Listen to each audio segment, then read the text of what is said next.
which is a program with the Lawrence Partnership, a collaboration with the Lawrence Public Library and also with the Mayor's Office, where we bring you a department head every month to talk about the department, the benefits that the department has to offer, the services and things like that. So today we have the pleasure, I am Karina Calderon, Deputy Director of the Lawrence Partnership. Thank you again for being here. Today we have Jamie Melendez, who is the Director of Veteran Services for the City of Lawrence, and he has a very good presentation for you all. So thank you again for being here. Thank you, Karina. Thank you so much. Again, thank you, Karina, Genesis. You guys are amazing. What you're doing is should be applauded. And I just want to share before I get started about what you do and how important it is. The information that you share with the community helps our community, helps those constituents and those individuals that obtain it. But I want to share a brief, if you'll allow me, a moment to talk about sharing information and what you are now doing and how I know someone who pioneered such a thing. That's my mother, Isabel Melendez. For those of you who don't know my mother, she came to the city of Lawrence in 1957. 59. Don't quote me on the years and all those dates and all that. I know she came a long time ago, over 50 years. But immediately she seen that the city didn't have a place for our immigrants, our people, to go and learn and find out how to navigate the systems that the city has. She started doing that. And she did it from a little storefront called Casa Melendez on Newberry Street. And the clothing store that between her and my father was pulling his hair out because my mother was giving away the coats and the clothes and the immigrants were coming in and said, but they need it, you know, that's how she is. You know my mother, you understand. My dad understood at the time and said, I gotta go find something else. So he wanted to open up about it. But back to my mother, she did that. I think she is the pioneer of what it is that you are doing today. And from what she started in that little storefront, it eventually grew and it became what was known to this community as the Hispanic program. She got an office at the Bay State Building on the 8th floor, and that grew, and that became the customer service part of the city, community services department, right? Anyway, it became community services for the city of Lawrence. But it started out in that little storefront, Isabel Melendez, sharing some information with immigrants. And for those of you who are coming to get this information, the wonderful information that you all are providing, I think it's a little bit of a disservice if they don't hear about Isabel Melendez and how all of that started from that little storefront. So, and today, she's still doing it. General Government School still provides services. She still does translations. She notarizes. She still gives out clothes and coats and anything people need for their house. If they are homeless, if they find a new home and they need bed sheets, she got them in there, you know, clothes, silverware, whatever, utensils. You gotta go see it if you don't believe me. But, so my sister, Marissa, who continues to work alongside my mother and my nephew, who I invited but he's not here, Manuel, who continue to do this work for our immigrants here in the city. And daily they got people walking in there, so I just want to highlight that. And I am going to officially request that maybe next year you put one of these briefs done by maybe my sister. I can do it, but I think she's better at it. In the name of my mother. And again, that's just a humble request from this humble servant. Marissa, I would like to ask you if there's anything that you think I should add or that you'd want to add to what I started with. So I just want to add... If you come up to the mic, to the camera, it means a lot to me. And again, this is my time, so I can spend it on my mom. Communication is very important, and sharing is so much needed for people who don't know what's going on. So activities like this are very important. And some of the things that she believed in is sharing, being a voice for those who didn't have a voice when they first arrived in Lawrence. And the Hispanic community has grown so much that you can't deny it, majority rule in population. But back in the 60s and the 70s, immigrants who spoke Spanish and only Spanish had no place to go, had no place to get information, had no place where they could go and identify with the people behind the counter, or in the hospitals, or in the schools. So my mom was a big advocate in speaking for those people. She joined the committee that started the Greater Lawrence Family Center, that we know now has so many sites all over the city. She was on that planning committee who went and knocked on people's doors, Spanish speakers, what do you need? What do you want? She was on the committee that developed the Camella Tioli housing. And one of the things she said, you have people who are Spanish speakers living in here, don't just move them out, create all these new apartments and not give them housing. Guarantee that they will be brought back and given opportunity to live there. So a lot of these things that started with a few meetings, Semana Hispana, Hispanic group, that celebrates all Latino cultures across the city, not just one, not just the Puerto Ricans that are her beginnings, but celebrates all Hispanic, is celebrating 46 years. Roberto Clemente, that ran for almost 30 years in the city, that still get requests from people on Facebook, I want to sign up my son or my daughter for your league, but we no longer do organize it. Why? We're not as involved anymore because there are a lot of people now who can voice or be the voice. You are the new group of voices for our community. So thank you. And like I said, it was a battle getting here, but we're happy that a lot of people have stepped forward and now are communicating to our community, are communicating to new immigrants, are communicating to the people who've lived here for years. So thank you for what you do and continue doing it. Thank you. Thank you. So, thank you for allowing me to do that. And if you don't mind, a round of applause for my mom and what she So before I get started on veterans, I have to acknowledge my father's here. And my father is a veteran of the Korean War. It is funny coming from the small tropical island of Puerto Rico to be involved in the coldest war that our nation has ever had. But there were many like my father that came from Puerto Rico, and people don't know this, but it's true, look it up. Per capita, Puerto Ricans, or the country, Providence, Puerto Rico, it is a Commonwealth, we don't know that. Per capita had more individuals served in Korea than any other state. So, go figure. Tropical islands in Korea, where it's really cold. And if you don't know cold, you really don't know cold until you felt Army cold. I'm sure he went through hell and back to do that. But thank you, Bobby, for being here. And thank you for your service. Now, while we're here, again, my name is Jamie Melendez. I started my military service back in 1986. Some of y'all probably think, 86, isn't that when you were born? Nah. No, but I'll say, in 1986, I started my military service in Korea. I was a young man. I'll tell you, I was still an adolescent.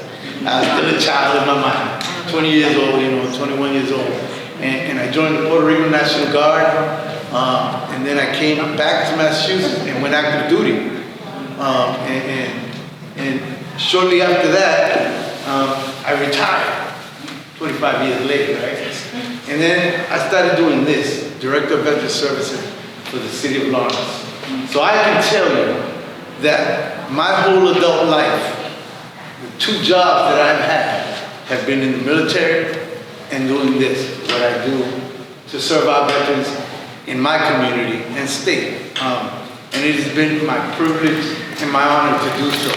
So I just thought I'd share that. I'll just add another little tidbit is that I'll talk about it on my next few slides. Next slide, please. I wanted to share the history of veteran service with you because it's important that you understand it. Back in the 18th century, Massachusetts, when it was a colony, had veteran service officers in every city and state. All right? And we talk about 1700s, 1754, during the French and British wars. So that's quite a history, all right? And when you talk about making it law, prior to the beginning of the Civil War, or at the beginning of the Civil War in 1800s, 1860, it's over 100 years ago, all right? Way over 100 years, but we passed legislation in Massachusetts that gives me the right to do and provide the services that I provide for our veterans in this city. And there's someone like me in every city and town across the state. That speaks to how we treat our veterans here in Massachusetts. There's no other state in the nation that does that. None.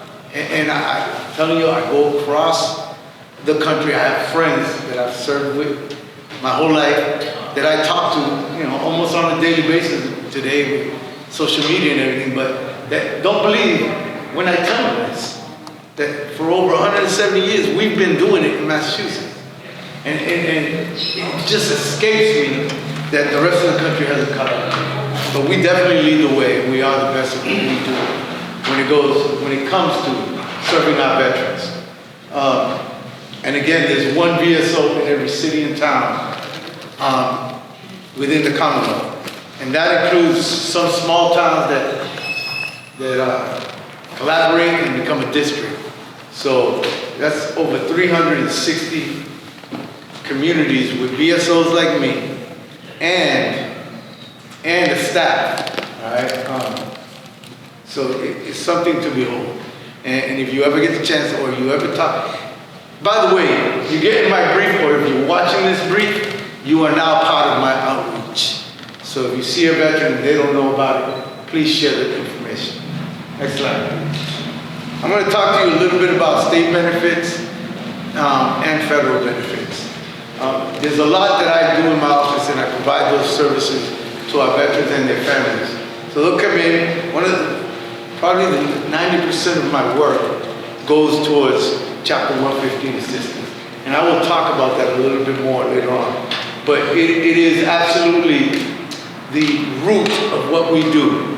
And it is those that most need our help, that are living below the federal poverty level, that we provide Chapter 115 assistance for. So, for example, a young soldier gets back, just got out of the military, isn't working, doesn't have a job, is looking for a job, but he's got to find a way to live. He might not have saved. If he was like me, he probably didn't save what he was in, you know what I'm saying? You live check to check, you really do as a young soldier specifically. So you get out, and sometimes, you got what you have in your pocket, but you're expected to go out and survive. Well, Chapter 115 allows me to take that young troop and provide him services under Chapter 115 until he does, or she gets back up on her feet. So again, I'll talk a little bit more about Chapter 115 in the next few slides. The other thing we do is the annuities. We provide an annuity to Gold Star parents, to 100% service members. It's $2,000 a year, twice a year. They get a $1,000 check. That's just for being 100% service connected and or being a Gold Star parent. And for those of you that don't know what a Gold Star parent or Gold Star spouse or a Gold Star spouse is, that's an individual who lost a family member in battle or at war serving our nation. So for those mothers that lost a child or that wife or husband who lost a spouse, in the state of Massachusetts, they get an annuity, and that's $1,000 every 6 months. So the annuity is huge. Welcome home bonuses is another thing that I do a lot of. Every service member, everyone who served and joined the military from the state of Massachusetts is eligible for a state benefit for a welcome home bonus. All right, and to get into it, you can go back to the Desert Storm, the Korean War, Vietnam War, and And if you didn't get your bonus, you can still get it today. And if you're a veteran, you can reach out to your VSO. I have some handouts, the website. My website will tell you how to do it, but you can absolutely give me a call and reach out to EOVS, which is the Executive Office of Veteran Services in the state, and they can pull your name, your social, and they'll let you know your father already got his bonus, or he didn't get it. Yeah, his bonus. Today, for the Global War on Terrorism, a service member who joined, automatically, after 2021, you get $500 bonus, just for joining the military, once you get out. If you deploy, or go overseas to war, in Afghanistan or Iraq, it's $1,000. You're up to $1,500. Just spending 6 months in active duty is another $500. So that's up to $2,000 in bonus that an individual who joined after 2021 may be eligible for. So if you know anybody and they're not sure, they're not aware, please guide them to their VSO in their city or town. Property tax exemptions speak for themselves, but bottom line, you can get anywhere from $400 to a total tax exemption on property taxes. R&B benefits for veterans, you can get the plates. If you have a Bronze Star or above, your vanity plate is free. If it's anything else and you're just a veteran, you have to pay for it. Now, that's an outrage to me, all right? As a veteran, I think that if the individual served, it should be free. So I'm not a legislator, but I can speak my mind. And I have spoken to my legislators about it. Sure could use your background on that. Our veterans shouldn't have to pay for their veteran plate. They went and served our country, put themselves in harm's way. I think we can give them a break. That's just my own personal. The mass veteran cemeteries, we have two, Agawam and Winchendon. We also have a VA federal cemetery in Bourne. So our veterans, your veterans, if you're aware, they are eligible to be buried. Those cemeteries are amazing. All right, I can tell you, I've been to services at them, and again, that they service our veterans indefinitely. You know. So next slide. Oh, and the veterans homes.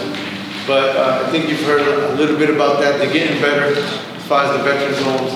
They are revamping them. EOVS has started to create something that probably will not be matched across the United States. The veterans homes that we're going to have here in Massachusetts. So a lot more to follow on that. Again, I talked to you about Chapter 115. What I want to say is this, and this is a very important statement, and I want you to understand what I'm saying.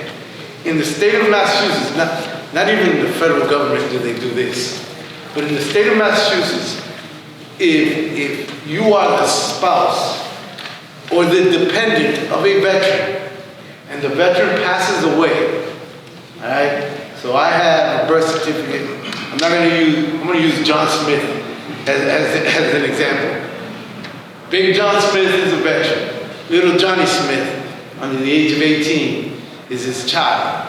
The veteran passes away. Little Johnny Smith now, as the dependent of that veteran, can receive benefits just as if he were the veteran.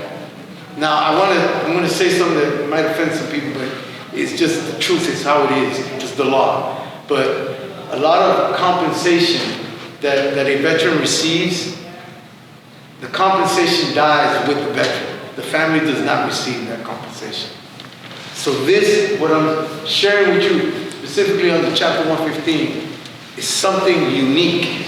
And I need people to know that.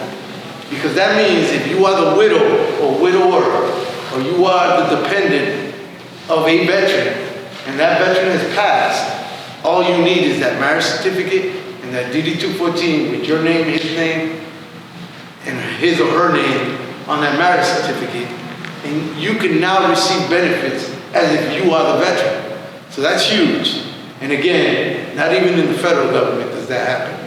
So I just wanted to share, and then with the dependent, the other dependent that is also eligible, and it's really important, and there are people out there that don't know this, and so you are now part of my outreach, is an adult disabled child of a veteran. So I'll give you a couple of examples of that. For example, I have a veteran who served in Vietnam, all right? He was contaminated by Agent Orange.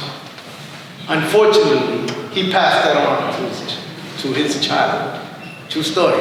And veteran has since passed of cancer. The child is disabled because of Agent Orange.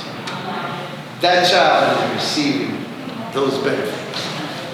You understand what I'm saying? So that's why that's important, and I want you all to take that with you, all right? I'm sharing.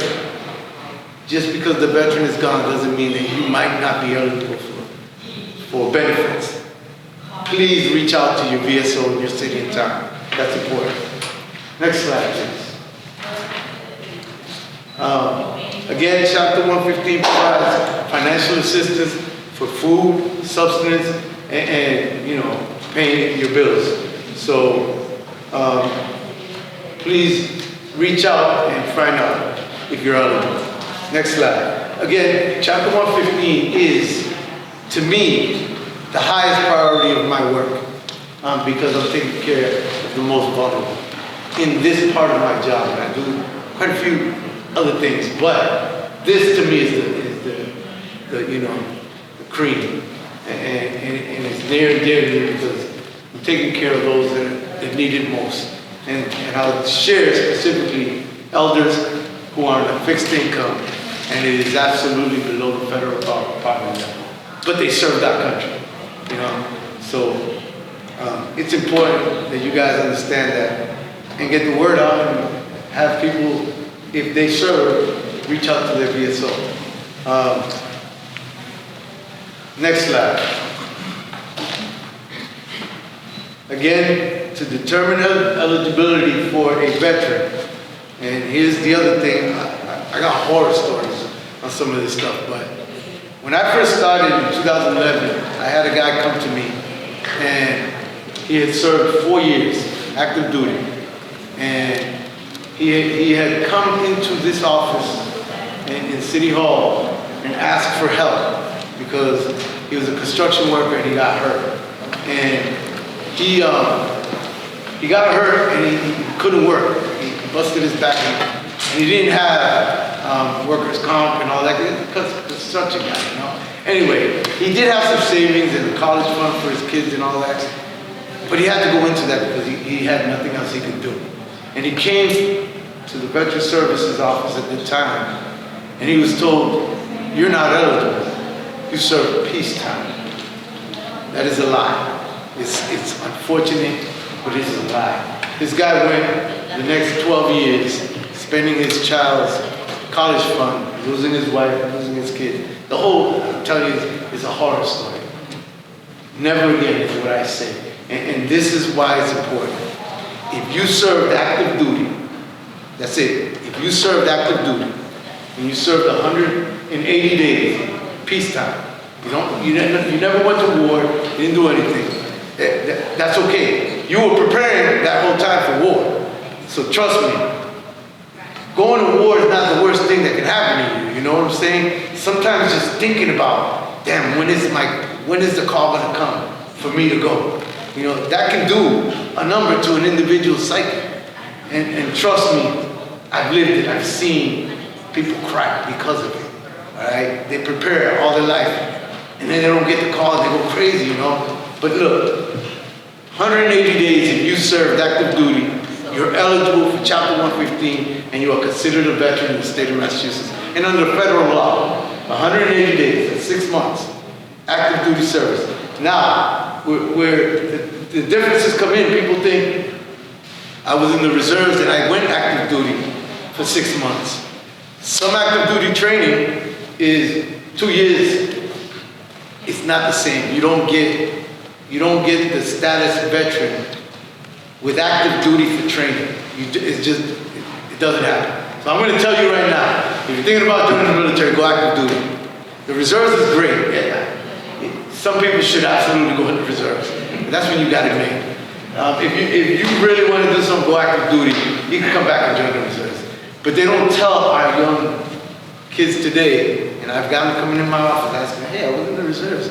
Am I eligible? You're not even considered a veteran unless you were deployed. You were activated for at least 180 days, and I've seen guys get activated, and it's 179 days. It's unfortunate, but it happens. The government knows what it's doing. And so reservists will have that happen to them, and they won't get that active duty, and they'll never be eligible for any of these benefits, all right? So, the other thing is 90 days if you spend at least 1 day in a combat zone. So if you put boots on the ground in Baghdad, or you put boots on the ground in Afghanistan, or Korea, or Vietnam, just 1 day, all right? And you got 90 days active duty service, you are considered a veteran. That's the first criteria, and the most important, because I got people that come to me and say, what do you mean I'm not eligible? You're in the reserves during peacetime. All you have is active duty for training. I can't help you. Don't shoot the messenger. Believe me, I don't agree with the law. I think you put on a uniform, you deserve it. That's what I believe. But unfortunately, that's not the case. So that's the number one criteria. The veteran has to have served 180 days active duty service, or 90 days in combat with at least 1 day served in combat. Next slide. Description of various assistances. So again, just telling you what we provide for our veterans for food, housing, and emergencies. I'll share one quick story about emergencies. And I'll share some about myself because of it. But, for example, if you think back to 2018 when we had the gas explosions here in the city of Lawrence, the zip code 01843 was affected with a natural emergency. Some people won't say it's natural, but it is what it is. It was man-made, it was caused by men, but it wasn't a deliberate act. So they consider it natural emergency. Anyway, in that emergency, I was able to waive the requirements, the monetary requirement. So Chapter 115 is determined by your financial worth, assets, and income, all right? So anything, if you're a single person and you have $8,000 in the bank, you might not be eligible for Chapter 115 assistance. If you're a married couple and you have $16,000 in the bank, you might not be eligible for Chapter 115. Still apply, because you can be med only and still get assistance for your meds. So you still apply. Don't worry about the monetary cost. But in this emergency, in 2018, what I did was reach out to the state and told them, hey, I got an emergency, and I got a whole lot of veterans that live in 01843. They ain't got no power. It was weeks. Some people. So they lost all their food. And then they didn't have power. They had to get, a lot of things happened. Bottom line, I convinced the state to give every veteran family in the 01843 area code a stipend with no regard to the income basis. So again, you got to understand what that did to the state. They spent a lot of money. Put it that way, they spent a whole lot of money, because there's there's probably about 1,500 veterans that affected, or dependents, families that affected, and it's about $400 a pop. You do the math. But anyway, but what that did was open up the eyes of some people. So when is it an emergency? For me, it's simple. If it's an emergency, then it might not be an emergency to you, but it's definitely an emergency to someone else. So you got to take every case for what it's worth and do the best you can with it. And I encourage. So what that did for me was open up. I was part of the executive board since I've been doing this. I'm part of the executive board for the Massachusetts Veteran Service Officers Association. And when I did that, my peers sort of bamboozled me and sort of nominated me to be president and I ended up being the president of the MBSOA for 2019, 2020, 2021, during the worst epidemic in our history, at least our history as far as this generation and this. But it was bad and one of the worst epidemics, and they voted me to become their president. But you know what? It was that thinking and that way of thinking about doing this services that attracted or that encouraged them to encourage me to become the president, you know. So I'm grateful to my peers, but I told them, okay, 3 years is enough. It's time to move on. Anyway, enough about me. I'm sorry. Next slide, please. Again, it's the application process. Talk to your VSO. DVS, EOVS is the ultimate authorizer. And it's like I tell people, I'm an artist. I paint a picture that they can't deny. So that comes with a trust with my client and myself, the veteran and myself, the family member and myself. And with that trust, I will never betray it. So, and I know that many of our VSOs in the state feel the same way. It is about taking care of those that deserve our enthusiasm for helping. Next slide, please.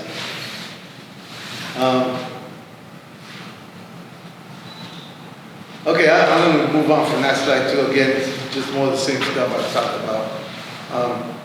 Notification. Again, if you're denied, and I like to tell people this because it's important.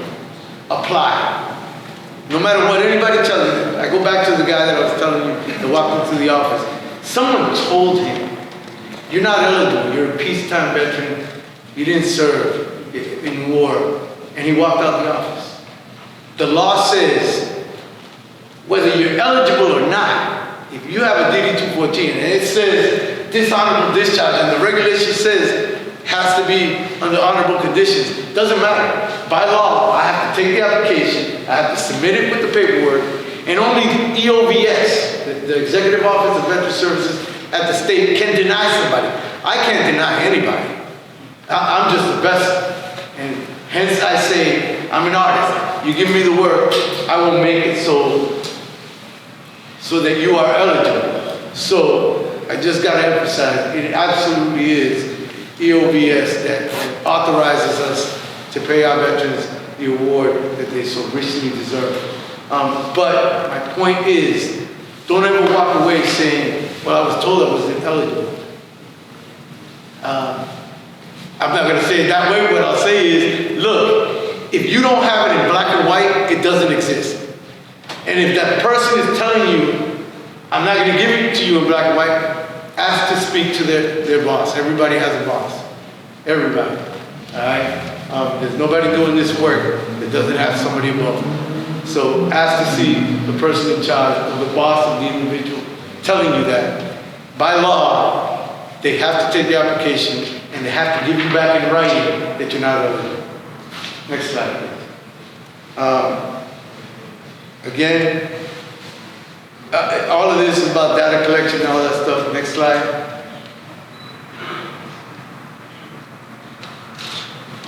And again, just more regulatory stuff. Next slide.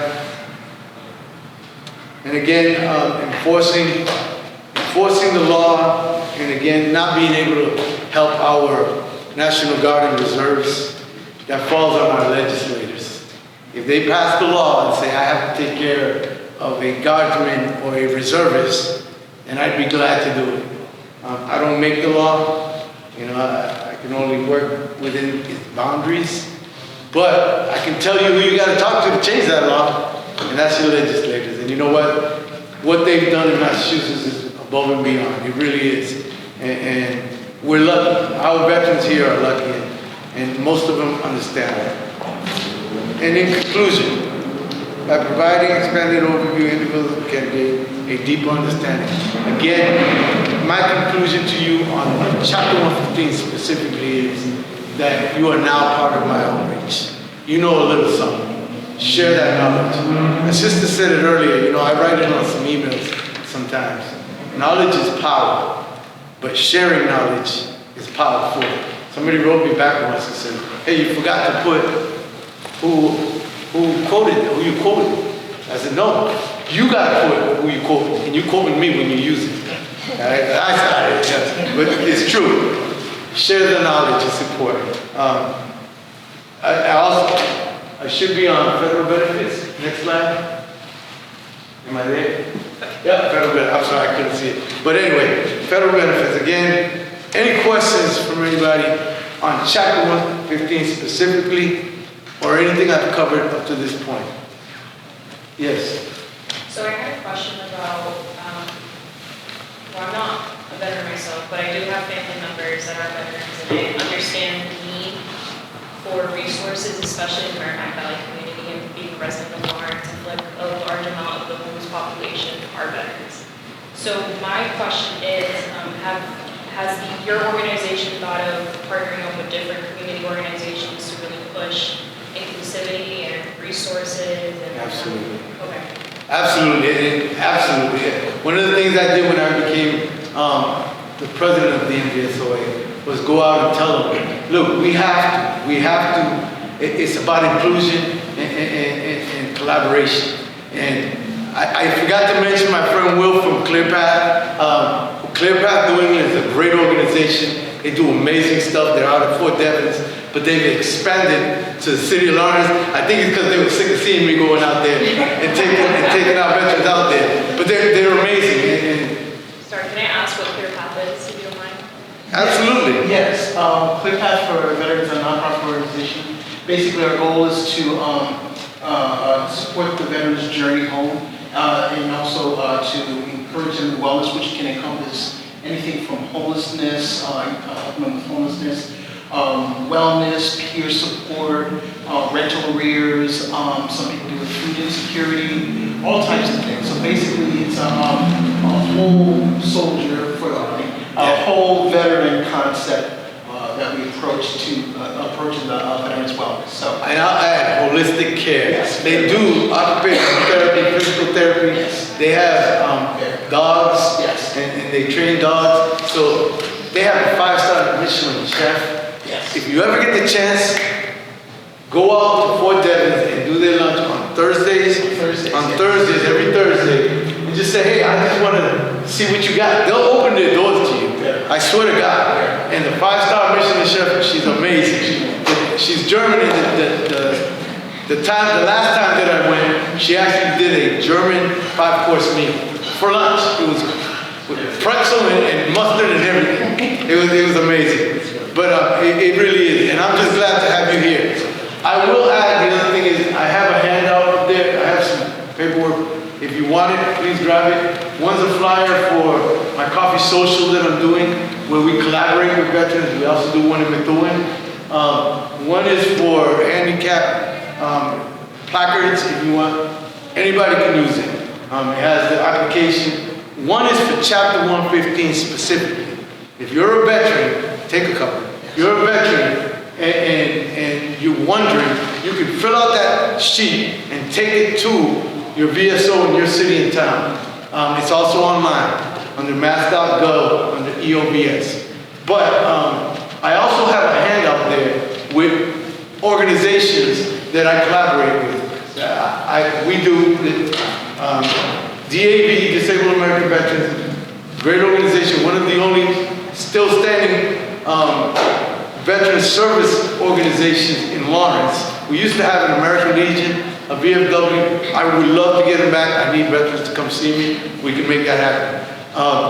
I also got International Veteran Care Services, who does transportation, food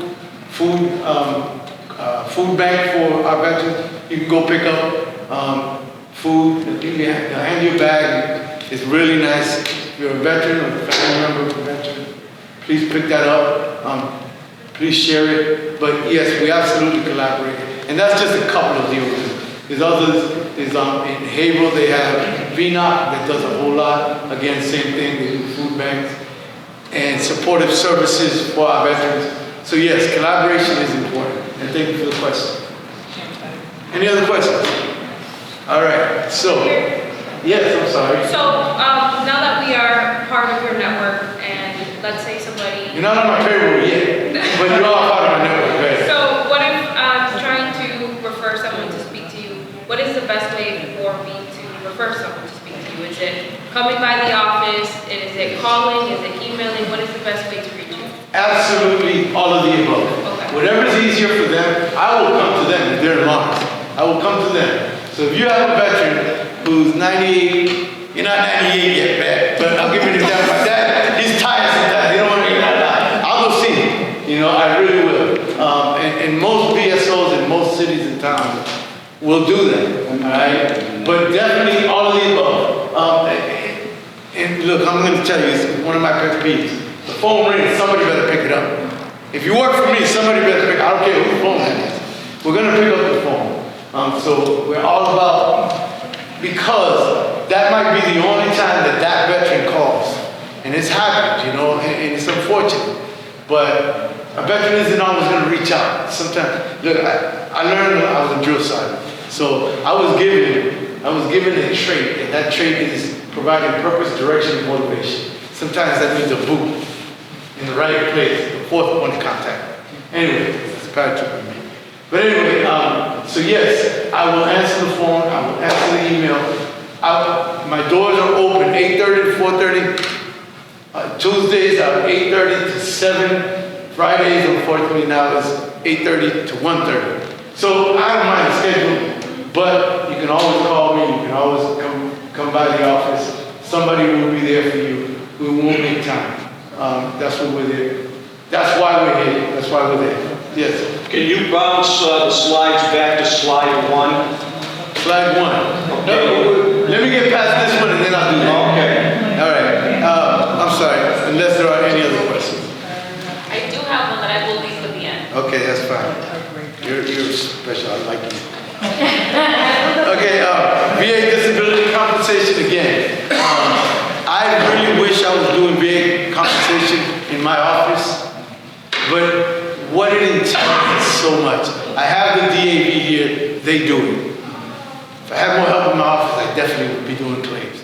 But I can't do it. I need another veteran to do, for me to be able to do claims.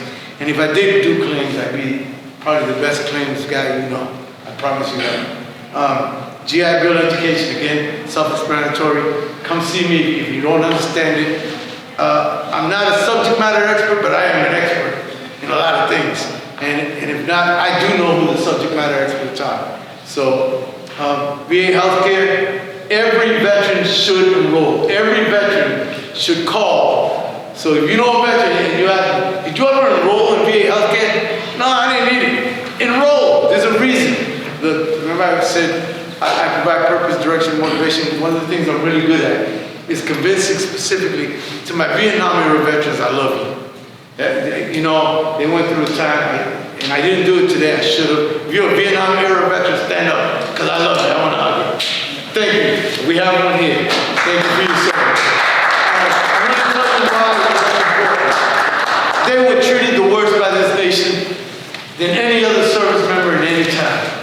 It's disgusting what happened to our Vietnam era. And there were guys that just went to war alongside their buddies and did what every other veteran in history has done, is take care of your buddy, you know? And unfortunately, they were treated badly. But what that did was create this animosity towards the system. And so they're the worst sometimes. But I'm there, and I provide purpose, direction, and motivation. And what I say is, you have to enroll in VA healthcare. Not for yourself. Really, it's not about you. It is about you. Because you signed on a dotted line, and you said to the government that you would give to, up to and including your life if they asked you. Guess who else signed that document? The United States of America signed that document. And they said, if anything happens to you, we're going to take care of you.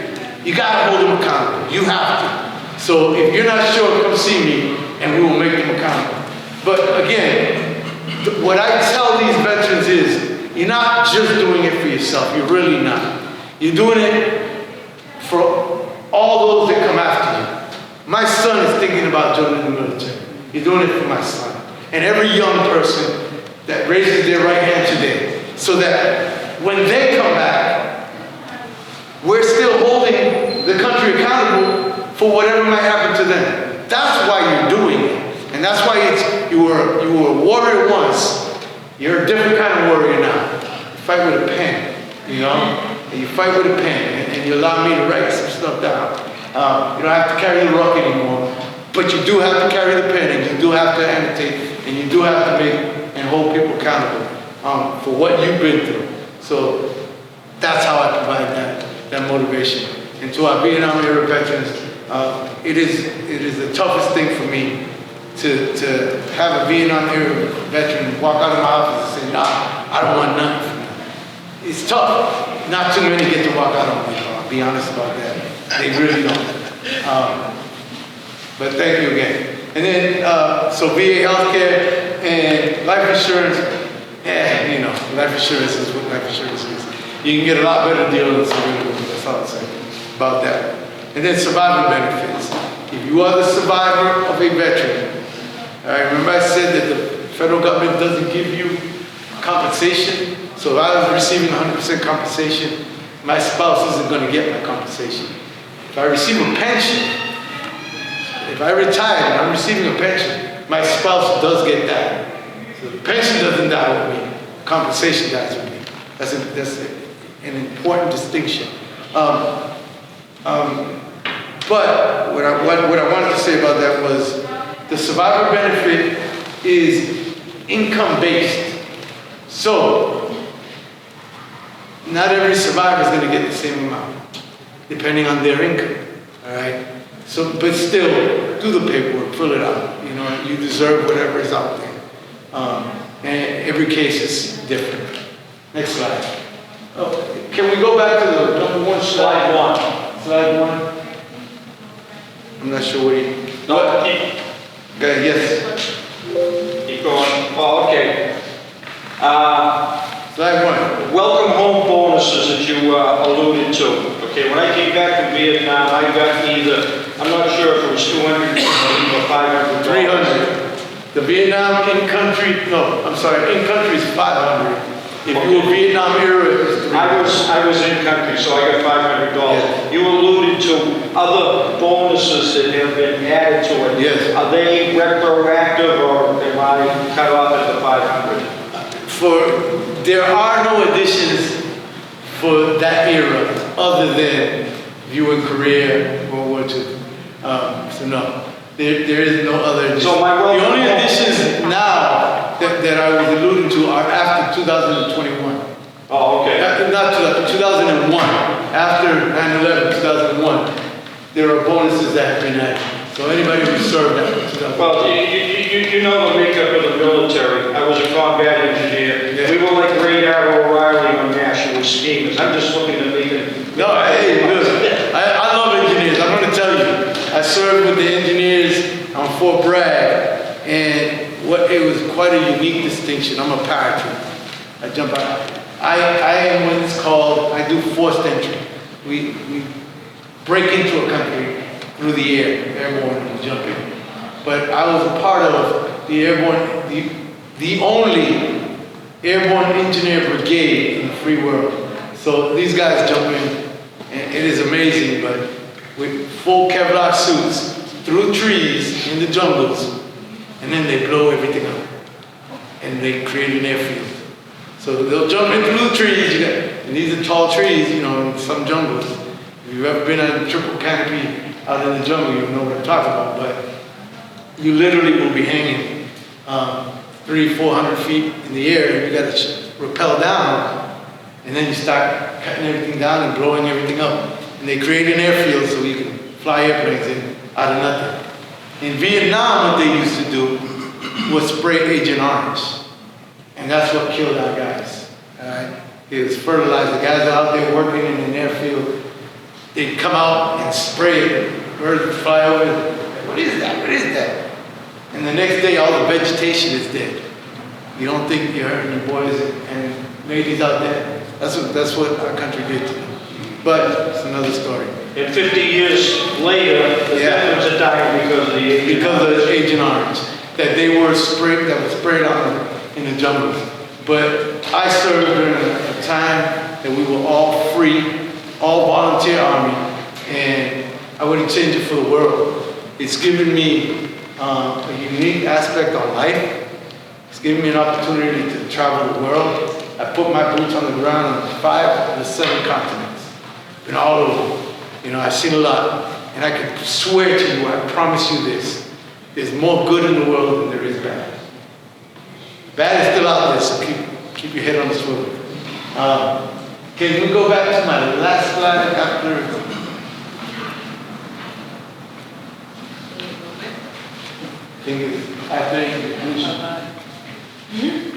Just so you know, what I was going to ask is, Why? I know we don't have a lot of time, but I I was know. going to say that this has been a great presentation, but I wanted to hear more about your story, like what motivated you. Oh, absolutely. Yeah, so just a That'll little take bit. me 1 second. Okay, I'll share that in 1 second. sorry. I can do it really quick. My dad motivated me.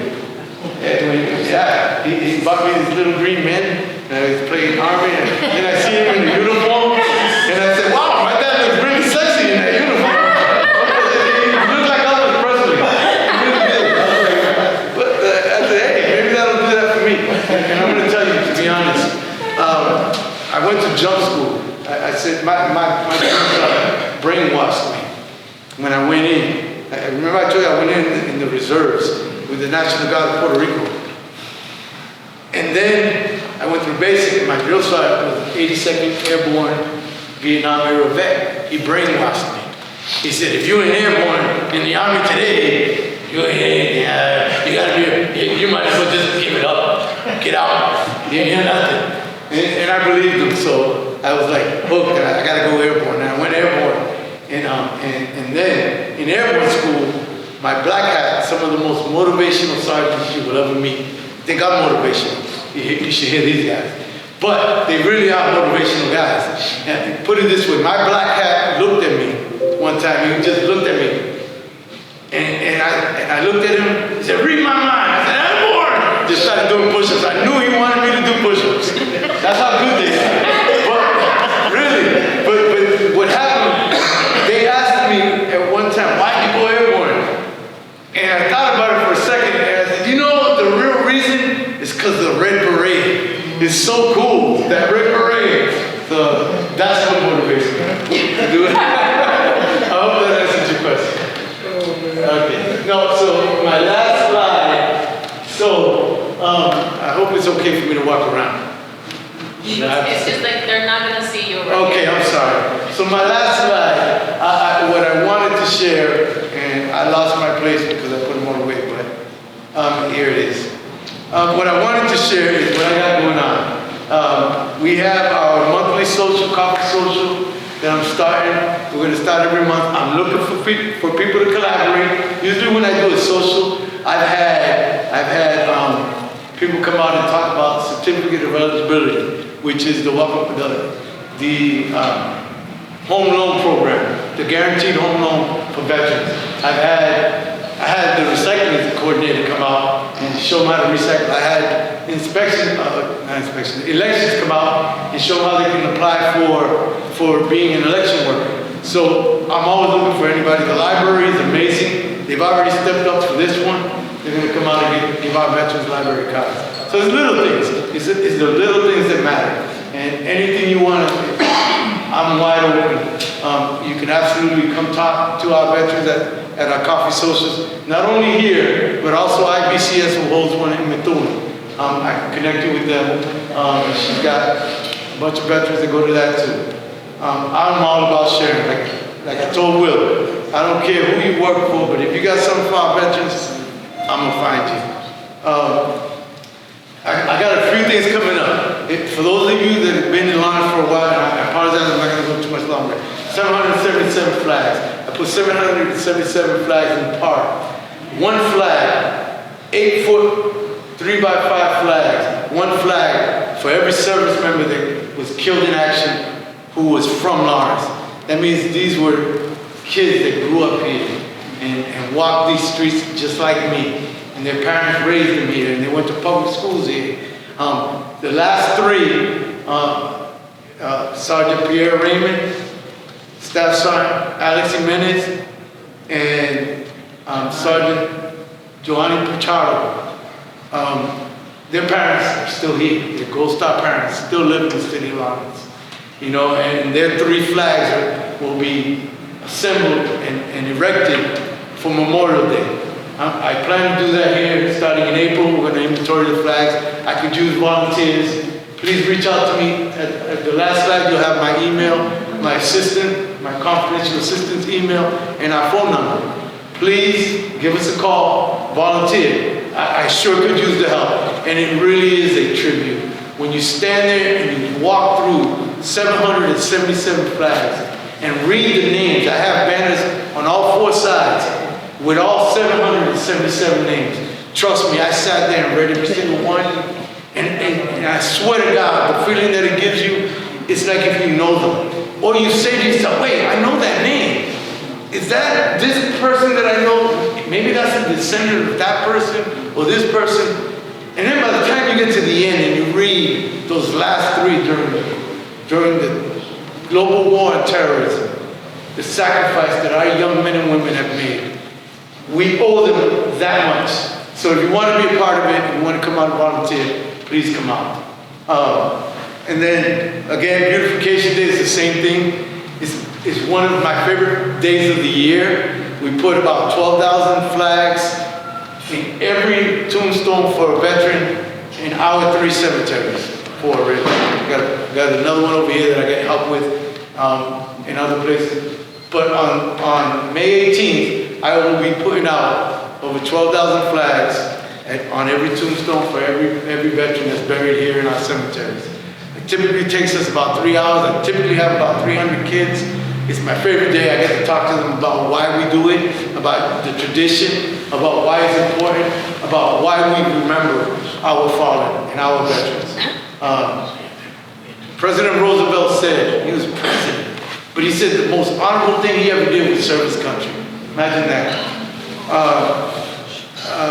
And then obviously at the end of July, after July 4th, I'll be packing up those flags and storing them. And then I've got Veterans Day at the end of the year, November 11th. Again, if you want to get involved, if you want to be involved, if you want to come out, reach out to us. I sure could use the help.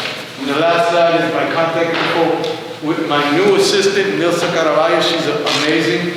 She is a lifelong resident of Lawrence. She's great. She's great with my veterans and our people. And please reach out to us, and we are available to you anytime. I hope, do I have any other questions? And I hope I covered everything. Questions? That's good. If you don't have questions, that means I gave you a lot of information. Your head's about to explode. So a round of applause for Jamie.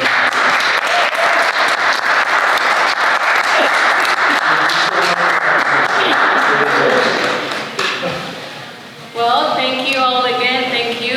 Please feel free to have handouts and Yes. my cards. Absolutely. So, you know, we're here every second Thursday of the month with our Know Your City session. And next month, we're going to have someone representing the state delegation. So we're looking forward to seeing you guys here. Thank you again for joining us tonight.